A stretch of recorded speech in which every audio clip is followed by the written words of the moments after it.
ইংলিশে বলা হয় প্যারাবোলা। অধিবৃত্ত যাকে ইংলিশে বলা হচ্ছে হাইপারাবোলা, আরেকটা হলো উপবৃত্ত যাকে বলা হচ্ছে ইলিপস। এখন আমরা আজকে যে টপিকসটা শুরু করব সেটা হলো তোমাদের বইয়ের পাশের এ নাম্বার চ্যাপ্টার, যেটা অধিবৃত্ত লেখা আছে সেটা আসলে আমাদের কিন্তু পরবৃত্ত। তোমাদের বইয়ে ওটা ভুল লেখা আছে, তোমরা সবাই আবার একটু খেয়াল করো। চ্যাপ্টার যেটা এখানে একটু খেয়াল করো, দেখো লেখা আছে কোনিক্স লিখে এখানে অধিবৃত্ত লেখা আছে, এবং বইয়ের প্রতিটি কোশ্চেন আমি দেখাচ্ছি। দেখো এই যে লিখছে এক্সাম্পল 1-এ অধিবৃত্তের উপকেন্দ্রিক লম্ব। আসলে এগুলো সবই হবে পরাবৃত্ত। এই চ্যাপ্টারে যতগুলো ম্যাথ আছে পাশের এতে, এক কথায় দেখো 28টি ম্যাথ আছে, প্রত্যেকটি জায়গায় অধিবৃত্ত এই যে অধিবৃত্তের সমীকরণ। তো প্রত্যেক জায়গায় তোমাদের পরাবৃত্ত হবে, এটা তোমাদের করতে হবে। যেটা অধিবৃত্ত লেখা আছে ওটাই আমাদের পরাবৃত্ত। আচ্ছা, তো খেয়াল করো,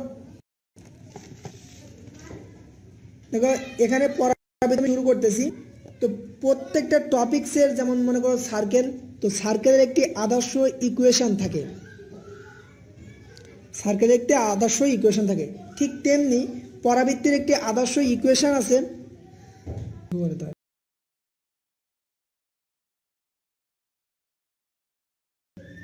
তোমরা কি শুনতে পাচ্ছ? করেন ভাই, এই তো ঠিক আছে, খেয়াল করো। তো এখানে পরাবৃত্তের আদর্শ ইকুয়েশন যেটা আমি লিখছি, খেয়াল করো, এটা y² = 4ax, এটাই পরাবৃত্তের আদর্শ ইকুয়েশন। তোমরা এটা খেয়াল করো, এই আদর্শ ইকুয়েশন অনুযায়ী আমি যদি একটা ফিগার তৈরি করি,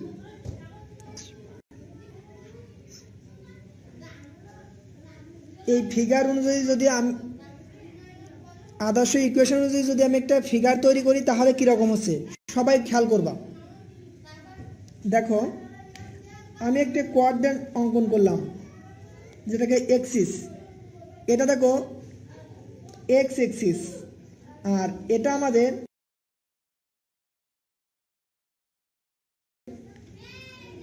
ওয়াই এক্সিস। এদিকে হলো এক্স, মানে এক্স এর পজিটিভ দিক, এদিকে হলো এক্স প্রাইম, এক্স এর নেগেটিভ দিক। এদিকে হলো ওয়াই, ওয়াই এর পজিটিভ দিক, আর এদিকে হলো ওয়াই প্রাইম, ওয়াই এর নেগেটিভ দিক। তাহলে খেয়াল করো, এখানে আমি তোমাদের কিছু শর্টকাট ফর্মুলা দিছিলাম, সেগুলো তোমরা পড়ছো কিনা আমি জানি না, তো আমি তোমাদের এটা এখানে আছে y² = 4ax। এক্স আর ওয়াই কে যদি কম্পেয়ার করি, তুলনা করি, তাহলে কার কম তার উপরে অধিবৃত্তটি হা করবে। তাহলে এখানে পাওয়ার কম এক্স এর, অবভিয়াসলি পরাবৃত্ত হবে। আমি আজকে যা করাবো সব কিছুই পরাবৃত্ত হবে, যদি কেউ চলে আসে সেটাও পরাবৃত্ত হবে, কারণ বইয়ে অধিবৃত্ত আছে, তো আমার পাশে বইও আছে, এজন্য বলতে গিয়ে অনেক সময় অধিবৃত্ত হয়ে যেতে পারে। তোমরা এটা খেয়াল করবা, আজকের পুরো টপিক্সটাই পরাবৃত্তের উপরে। তো দেখো তার উপরে এই পরাবৃত্তটি এক্স এর উপরে হাত করবে, কিন্তু এক্স এর দুইটা দিক, একটা পজিটিভ দিক আর একটি নেগেটিভ দিক। এখন কোশ্চেন হলো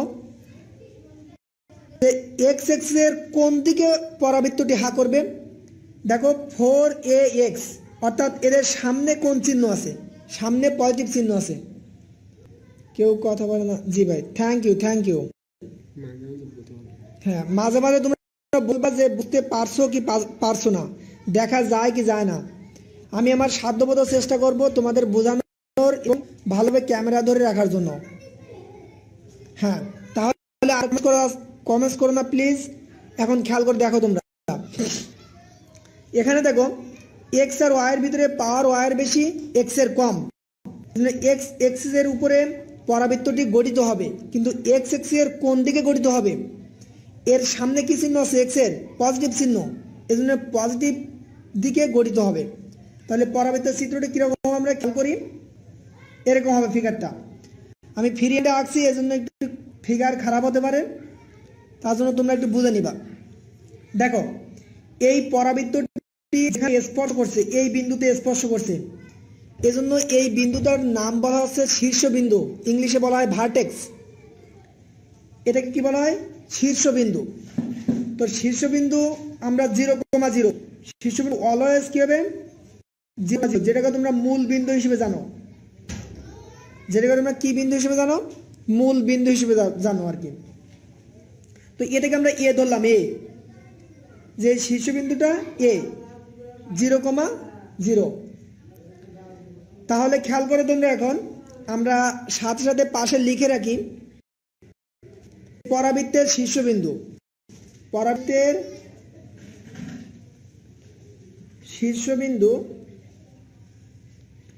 0,0, পরাবৃত্ত শীর্ষবিন্দু আমি করছি এ, শীর্ষবিন্দু এখন এ 0,0। আমি আরেকটি খাতায় করার চেষ্টা করতেছি, তোমরা একটু ওয়েট করো, তা নাহলে তোমরা দেখতে পাবে না এখানে। আর আজকে ফার্স্ট ক্লাস, এজন্য হয়তো সব দিক থেকে একটু সমস্যা হচ্ছে, তোমরা এটা নিয়ে বিরক্ত বোধ করবো না আশা করি ভাই। হ্যাঁ, এইখানেই এর মান ব্যবহার হবে না। কিসের মান ব্যবহার হবে না? আমি যেটা বলি তোমরা সেটা শুনো, আগে থেকে বুঝতেছ না কার মান ব্যবহার হবে বা হবে না, সেটা আমি বুঝবো। তোমাদের পড়ানো শেষ হোক, তারপরে তোমরা। আচ্ছা হ্যাঁ, আলিম রশিদ, ওটা হয়তো শীটে একটু ভুল ছিল আমার, আমি ওইটা একটু তুমি ঠিক করে নিও পিকচারটায়, অথবা আমরা গাজীপুর গেলে ওটা ভালোভাবে ভাইরাও বুঝিয়ে দিবে। ওটা হয়তো আমার লিখতে একটু মিস্টেক হয়েছিল শীটে। আলিবিন রশিদ, তোমাকে থ্যাংক ইউ। ওখানে যার মান কম তার উপরে বসতে হবে, আমার লিখতে মিস্টেক হয়েছিল শীট। দেখো ফিগার দেখো তোমরা সুন্দর করে, এই এটা হলো 0,0। আলিবিন রশিদ, তুমি চালিয়ে যাও, ক্যারি অন ইউর স্টাডি। এই বিন্দুটার নাম আমরা শীর্ষবিন্দু বললাম, শীর্ষবিন্দু, শীর্ষবিন্দু এ 0,0। এর যে আসল ইকুয়েশন দেখুন, তো আমি আগেই লিখে আছি y² = 4ax, আমি আগে থেকেই লিখে, আচ্ছা এটা আগে লিখে আছি। এখন খেয়াল করো, যে কোনো একটা মান যদি আমি এক্স এর দিকে যাই, সাপোজ ধরলাম 2, +2, তাহলে অবভিয়াসলি এই এক্স এর পজিটিভ দিকে হবে, কারণ একটি বিন্দুতে দুইটি মান থাকে। প্রথম মানটি অবভিয়াসলি এক্স এর মান থাকে, কিন্তু যে কোনো একটি মান বসানো মানে কোয়াড্রেন্টে সে মানটি এক্স এর দিকে যাবে। তো আমি 2 না ধরে একটি আননোন মান ধরলাম এ, তাহলে এ ধরা মানে কি এক্স এর দিকে যাবে। সাপোজ এ এর দূরত্ব এই পর্যন্ত আসলো, এই পর্যন্ত হলো এ, ছোট হাতের ধরলাম আমি। তাহলে এইখানে যদি বিন্দুটা অঙ্কন করি, তাহলে এই বিন্দুটা হবে a,0। এখন অনেকের কোশ্চেন হতে পারে যে a,0 কেন হলো, a,0 কেন হলো? কারণ এক্স এক্সিসের উপর যে কোনো বিন্দুর y এর ভ্যালুটা 0 হবে। ভাই তোমরা প্লিজ একটু আমি যেটা বলি এটা আগে শুনো, দেন কমেন্টসে পরে প্লাস না মাইনাস না কি হচ্ছে সেগুলো নিয়ে কোশ্চেন করো। প্লিজ আগে একটু শুনো, 5 মিনিট ধৈর্য ধরে একটু শুনো। অবভিয়াসলি 5 মিনিট কেন, আমি 10 মিনিট 15 মিনিট কোশ্চেন করার সুযোগ দিব তোমাদেরকে, সবাই কোশ্চেন করবে।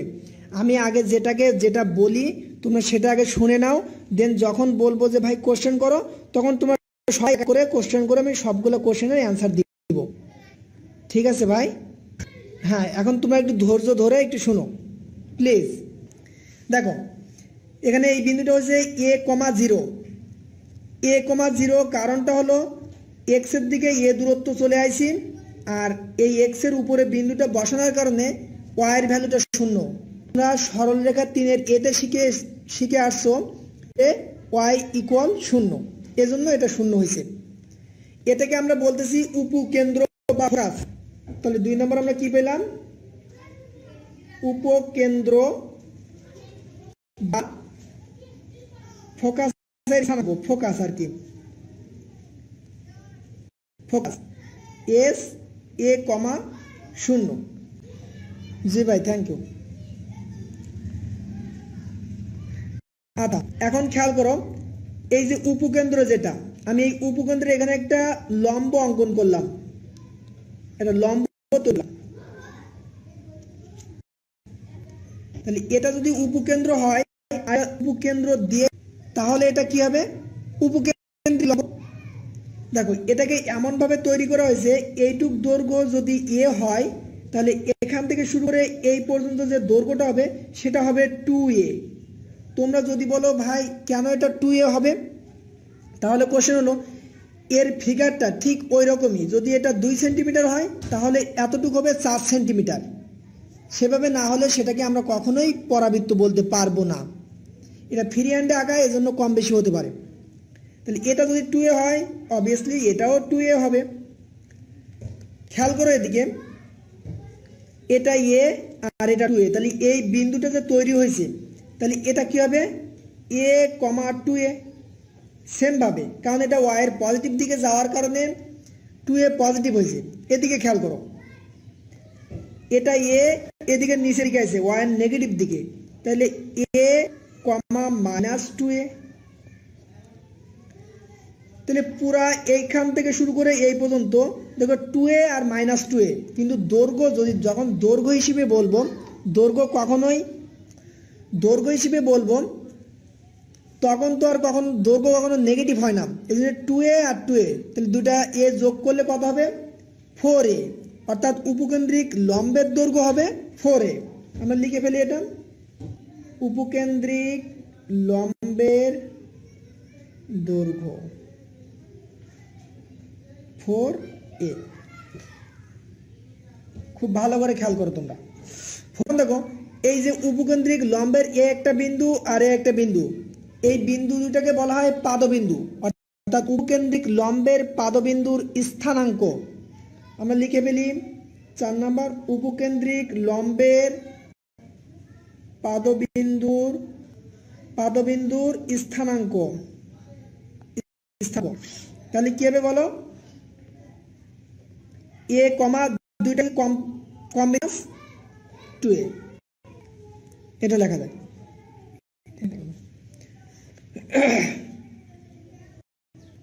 এখন খেয়াল করো, আমি এই যেটা আছে এটা হলো উপকেন্দ্রিক লম্ব। দেখো, এটা y অক্ষের সমান্তরাল, এটাকে বলা আছে, যদি বলি উপকেন্দ্রিক লম্বের সমীকরণটা কি হবে, তাহলে y অক্ষের সমান্তরাল রেখার সমীকরণ কি? x = a। তাহলে উপকেন্দ্রিক লম্বের সমীকরণ হবে x = a।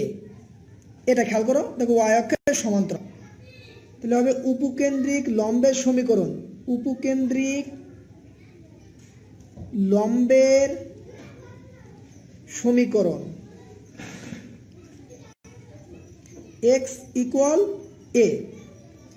এখন ঠিক এর বিপরীত দিকে যদি আবার একটা y অক্ষের সমান্তরাল একটা রেখা অঙ্কন করি, তো এই রেখাটাকে বলা হয় নিয়ামক বা দ্বিকাক্ষ। এই রেখাটাকে কি বলা হয়? নিয়ামক বা দ্বিকাক্ষ। তাহলে হবে নিয়ামক বা দ্বিকাক্ষের সমীকরণ।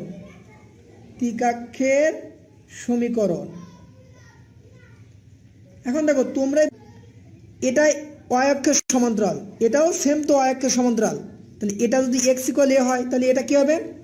x = a না, কারণটা হলো x = a হবে, ঠিক আছে, এটা x এর পজিটিভ দিকে, এজন্য x = a হয়েছে, আর এটা x এর নেগেটিভ দিকে, এজন্য হবে x = -a।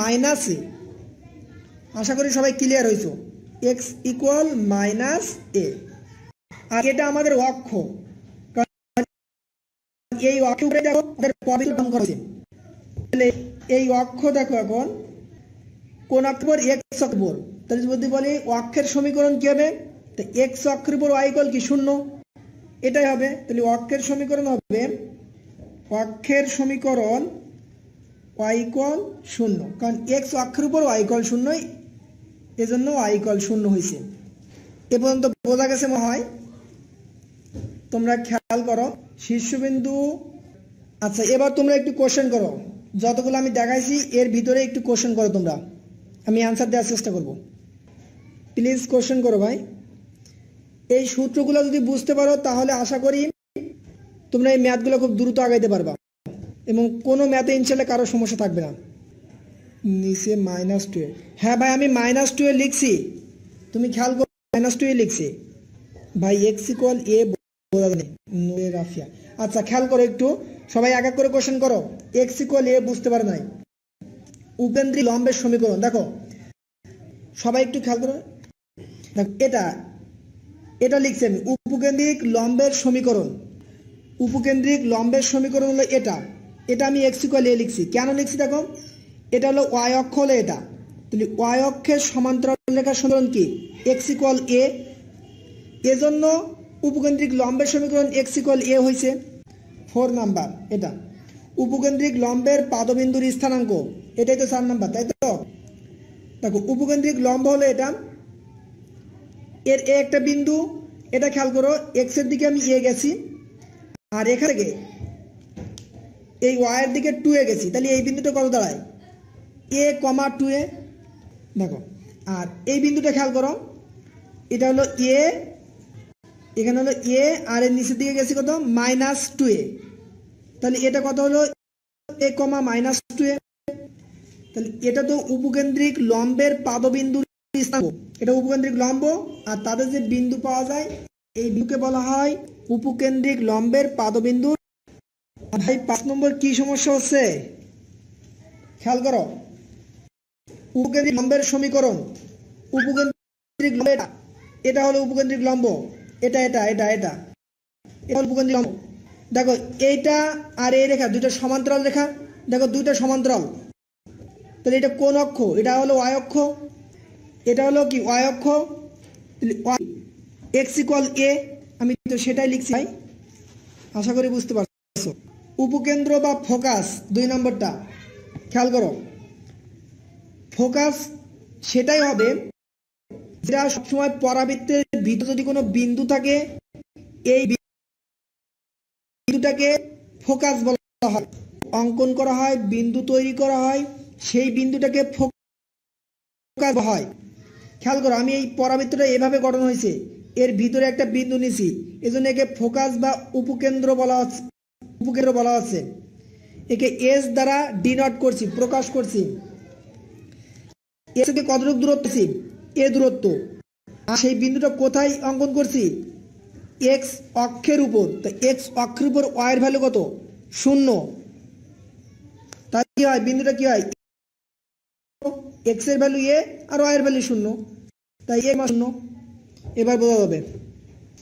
আচ্ছা এদিকে খেয়াল করো, এখন আমি এই শীর্ষ থেকে যত দূরত্বে ফোকাসটা অঙ্কন করছি, ঠিক এই শীর্ষ থেকে এই এ দূরত্বই আমি এই নিয়ামক বা দ্বিকাক্ষটা অঙ্কন করছি। এটা হলো নিয়ামক বা দ্বিকাক্ষ, আমি আগেই বলে দিছি। শীর্ষ থেকে এ দূরত্বে যতটুক দূরত্ব আর কি ফোকাসটা অঙ্কন করা হয়, থেকে তার বিপরীত দিকে অঙ্কন করা হয়। এজন্য এএস মানে শীর্ষবিন্দু আর ফোকাসের দূরত্ব যা হয়, শীর্ষবিন্দু এবং দ্বিকাক্ষের দূরত্ব তাই হয়। বলা হয় আমাদের বইতে জেড বলছে দেখবা। এবং এখানে এই যে পরাবৃত্তের উপরে যদি কোনো বিন্দু নেওয়া হয়, সেই বিন্দুটা অলওয়েজ একটা বিন্দু নিলাম পি, এই পি বিন্দু অলওয়েজ এক্স কমা ওয়াই ধরবা, কারণ যে কোনো ইকুয়েশন এক্স ওয়াই ব্যতীত গঠন হয় না। আর এখান থেকে এর উপরে লম্ব যদি টানা হয়, এই বিন্দুটার নাম রাখবো আমরা এম, এই বিন্দুটার নাম আমরা এম। এখন খেয়াল করো আমি নতুন পেজে যাচ্ছি একটু, দেখো 7 নাম্বারটা অক্ষের সমীকরণ। সবাই আবার খেয়াল করো, তোমরা একটু ভালো করে খেয়াল করো আমি এটা কোন অক্ষের উপরে অঙ্কন করছি। প্রথমেই বলে দিয়েছিলাম স্ট্যান্ডার্ড ইকুয়েশন, এর standard equation Y square equal 4ax, power কম এক্স এর, এজন্য এক্স অক্ষের উপরে এই পরাবৃত্তটি গঠন করা হয়েছে। তাহলে এক্স অক্ষের উপরে ওয়াই এর ভ্যালু কত? 0। সরলরেখা 3-এর এতে শিখছো তোমরা, এক্স অক্ষের উপর ওয়াই ইকুয়াল 0, এজন্য এর অক্ষের সমীকরণ, এর অক্ষের সমীকরণ খুব ক্লিয়ার জিনিস। এজন্য অক্ষের সমীকরণ ওয়াই ইকুয়াল 0। এরপরও যদি কারো বুঝতে সমস্যা হয় আমি পরবর্তী পেজে গিয়ে শর্টকাট সূত্রে আরো ভালোভাবে বলে দিচ্ছি। না, অক্ষের সমীকরণ মানে শুধু অক্ষের সমীকরণ না। আমি বোঝার চেষ্টা করো। আমি যতটুকু বুঝাইছি তোমরা 50% বুঝলে হয়েছে, আমি সামনে আরো বোঝাচ্ছি, তোমরা ধৈর্য ধরে দেখার চেষ্টা করো। চিত্রের ভিতরে যে উপকেন্দ্র এস আছে, উপকেন্দ্র এস এবং পরাবৃত্তের উপরে একটা বিন্দু অঙ্কন করছি, সেই বিন্দুটা পি। এই এস আর পি, এই এস পি ডিভাইডেড ওই পি থেকে নিয়ামকের উপরে একটা লম্ব তৈরি করছি এম। এই পি আর এম, এস ডিভাইডেড এম, এই দুটো ই লেখা হয়। এখানে ইটা হলো, এখানে ইকুয়াল উৎকেন্দ্রতা, উৎকেন্দ্রতা বা বিকেন্দ্রিকতা বা বিকেন্দ্রিকতা।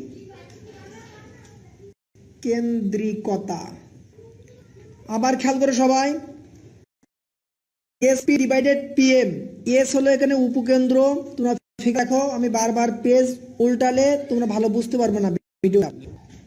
এখানে দেখো আমি এখানে অঙ্কন করছিলাম, এখানে এখানে এস ছিল, এখানে পি ছিল, আর এখানে দেখো একটা এম ছিল। তো ওখানে দেখো তোমরা ওটা ভালোভাবে খেয়াল করো, এই এস পি ডিভাইডেড ইকুয়াল ই, ইটা কি উৎকেন্দ্রতা বিকেন্দ্রিকতা। পরাবৃত্তের ক্ষেত্রে এদের ভ্যালুটা 1 হয়। এদের ভ্যালু কত হয়? ই এর ভ্যালু 1 হয়, ইকুয়াল 1 পরাবৃত্তের ক্ষেত্রে। পরাবৃত্তের ক্ষেত্রে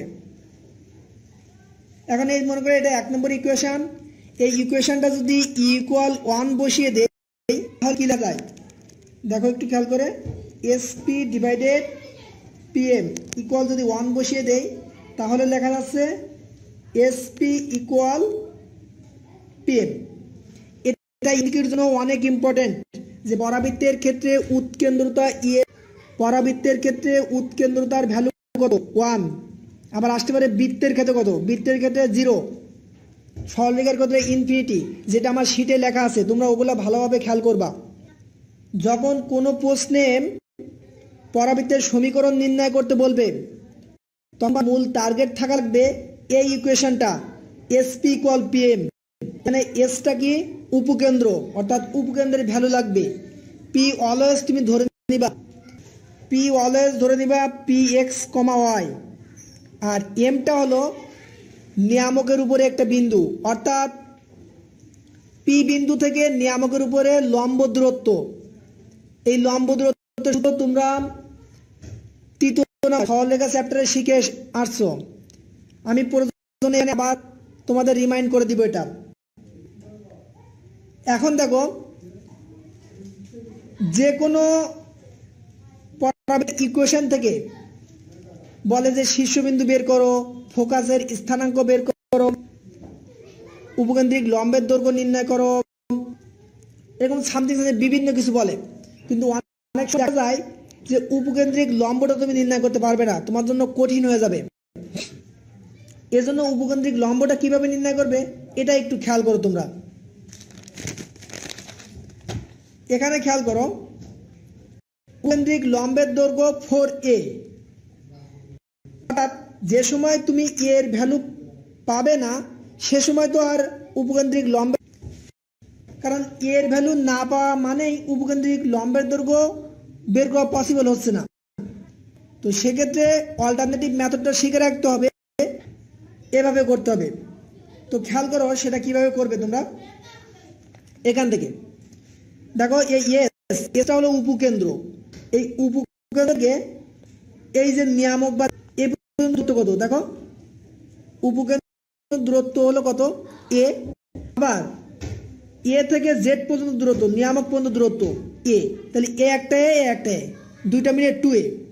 অনেকে এটা কোশ্চেন করতে পারো যে ভাই এর মানে আছে, হ্যাঁ দূরত্ব যে সময় নির্ণয় করবে সে সময় কখনোই নেগেটিভ হবে না, দূরত্ব অলওয়েজ পজিটিভ হয়। এটা আজকে থেকে সারা জীবন মনে রাখবে।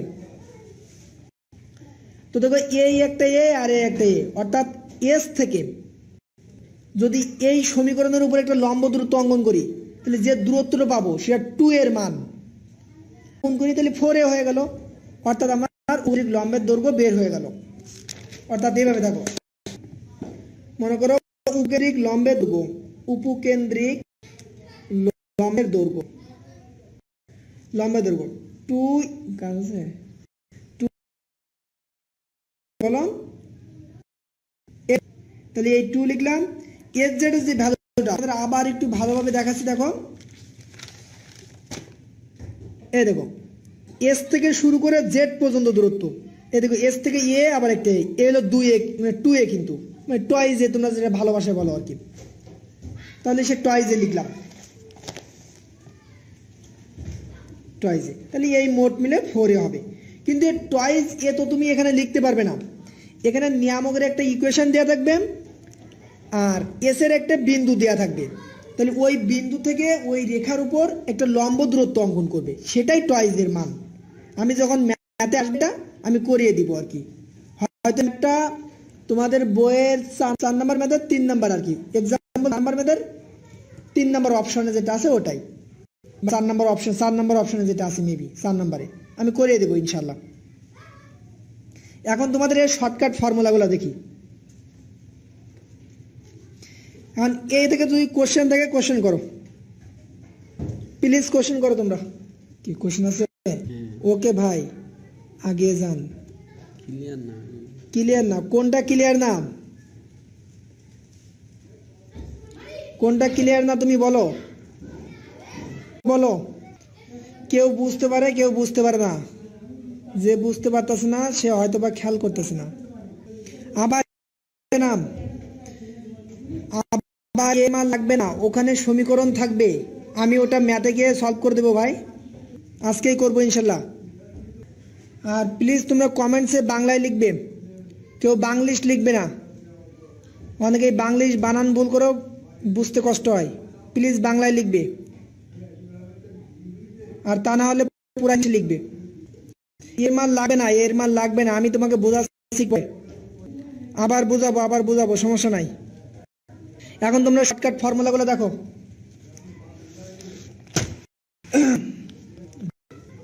দেখো শর্টকাট ফর্মুলা,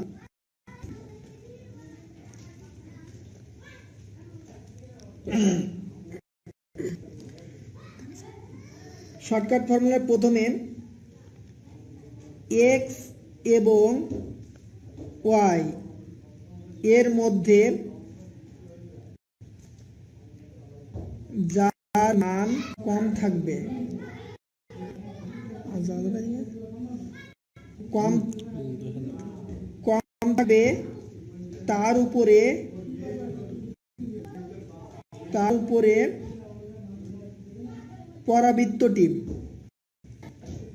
পরাবৃত্তটি অবস্থিত হবে, ঠিক তো হবে, মনে রাখবে এগুলো অনেক হবে যদি তুমি এগুলো মনে রাখো। আর এগুলো থেকে কোশ্চেন আসার সম্ভাবনা অনেক বেশি। গতবার সিএসসি ডিপার্টমেন্টে একটা কোশ্চেন আছে কোনিক্স থেকে। এরপর দেখো যার পাওয়ার বেশি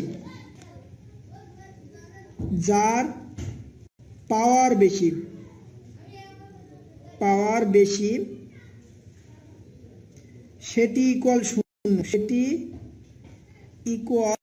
শূন্য, এটি হবে অক্ষের সমীকরণ।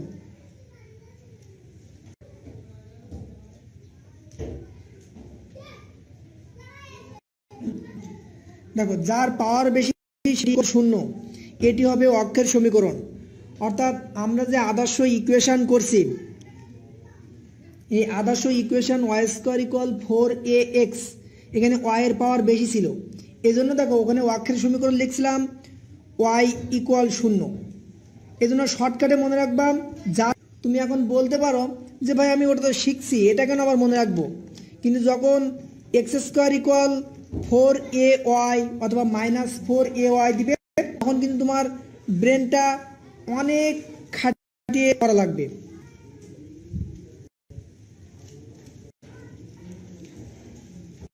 ফোকাস দূরত্ব বোঝাবো। 1 নম্বরটা কি বুঝো নাই, এক্স এবং ওয়াই এর মধ্যে যার মান কম, ওই মান বলতে পাওয়ারের মান কম, যার কম এর মধ্যে যার পাওয়ারের মান কম থাকবে তার উপরে পরাবৃত্তটি অবস্থিত হবে। যার পাওয়ার বেশি সেটি ইকুয়াল 0, এটি হবে অক্ষের সমীকরণ। তোমরা একটু ভালো বোঝার চেষ্টা করো এবং আগে যে সূত্র লিখে দিছি ওটার সাথে মিলাও, তাহলে মিলে যাবে।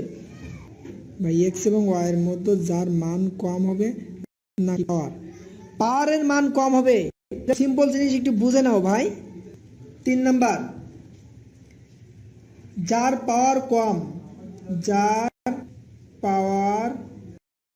কম ইকুয়াল এ, এটি হবে উপকেন্দ্রিক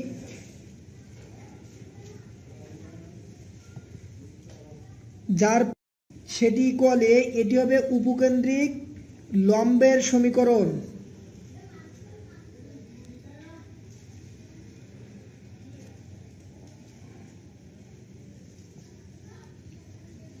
দেখো আমরা আদর্শ equation Y square equal 4ax এই ইকুয়েশন ক্ষেত্রে একটু আগে যে সূত্রগুলো লিখে দিছি তার ভিতরে উপকেন্দ্রিক লম্বের সমীকরণ ছিল x ইকুয়াল a, অর্থাৎ x এর পাওয়ারটা কম ছিল সেটা ইকুয়াল a লিখছিলাম।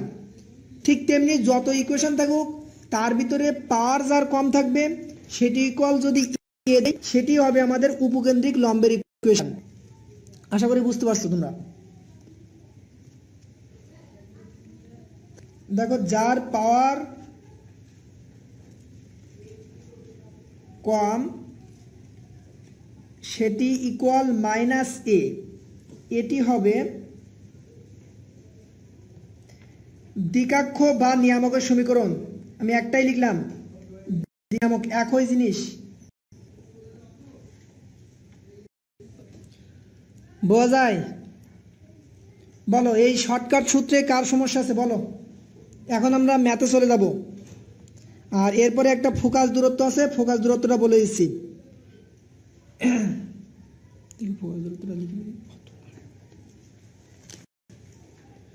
ফোকাস দূরত্ব যদি কোনো সময় আসে ফোকাস দূরত্ব তাহলে হবে x প্লাস a, যদি x এর উপরে অবস্থিত হয়, যার উপরে অবস্থিত সেটি প্লাস a। ফোকাস দূরত্ব শর্টকাট যে রুলসটা সেটা দেখো। ফোকাস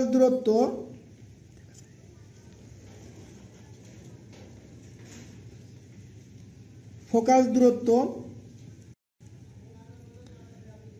যার উপরে অবস্থিত, ফোকাস দূরত্ব হবে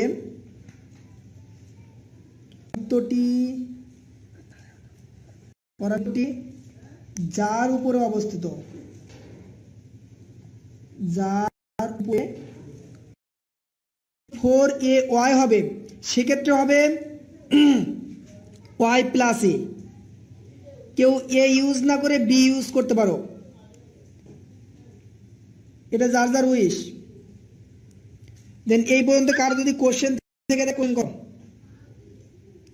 হ্যাঁ, নোটে শর্টকাটে 1 নম্বরে পাওয়ার বেশি লেখা, আমি ওটা রিভিশন দেই নাই আর কি, মানে দেখি না আর কি, এজন্য ওটা মিস থেকে ওটা একটু ঠিক করে নিও কষ্ট করে। যে ভাই পাওয়ার দুইটা সমান হলে কি হবে, পাওয়ার দুইটা সমান হলে সেটা কখনোই পরাবৃত্ত হবে না। কঠিন কোশ্চেন তোমাদের, কমেন্টস করো তোমরা কোথায় বুঝো না। আমি এখন ম্যাথে চলে যাব। হ্যাঁ, পাওয়ার দুইটার সমান হলে কি হবে, পাওয়ার দুইটা সমান কখনোই হবে না, হইলে সেটা পরাবৃত্ত হবে না। তোমাদের আর কোশ্চেন থাকলে কোশ্চেন করো, আমার সূত্র বোঝানো শেষ। হ্যাঁ প্রান্ত কোণটা তুমি দেখ খেয়াল করো, প্রথমটা যেটা মাইনাস হয় নাই, শুধুমাত্র এ পজিটিভ এ আছে, সেটা খেয়াল করো উপকেন্দ্রিক লম্বের সমীকরণ। আর যেটাতে মাইনাস হয়েছে সেটা খেয়াল করো দ্বিকাক্ষের সমীকরণ বা নিয়ামকের সমীকরণ। তাহলে তুমি কেন এটা প্রশ্ন করলা, এটা একটু খেয়াল করো, তুমি বুঝবা এমনি। একটা দেখো উপকেন্দ্রিক লম্বের সমীকরণ আর দ্বিকাক্ষের সমীকরণ, দুইটা তো কখনোই এক না।